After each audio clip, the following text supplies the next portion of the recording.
فرمایا سب سے پہلے ہر ایمان والے کا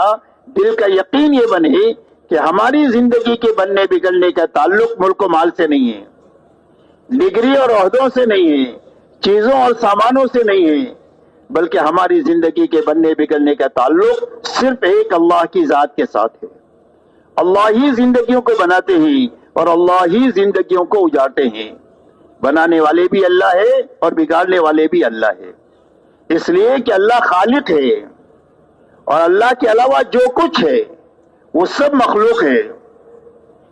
اور مخلوق کے بارے میں اللہ کا فیصلہ یہ ہے لا یملک نفعا ولا ضرا ولا موتا ولا حیاتا ولا نشورا۔ فرمایا مخلوق چاہے ذرہ ہو یا پہاڑ ہو، چیونٹی ہو یا جبرائیل امین ہو، قطرہ ہو یا سمندر ہو، اور ایک پیسہ ہو یا لاکھوں اربوں خربوں ہو، یہ دنیا کے سارے نقشے ان کے ہاتھ میں نہ نفع پہنچانا ہے نہ نقصان پہنچانا ہے، نہ کسی کو مارنا ہے نہ کسی کو زندگی دینا ہے اور نہ کسی کو مار کر دوبارہ زندہ کرنا ہے۔ یہ سب کچھ تنہا صرف ایک اللہ ہی کے ہاتھ میں ہے۔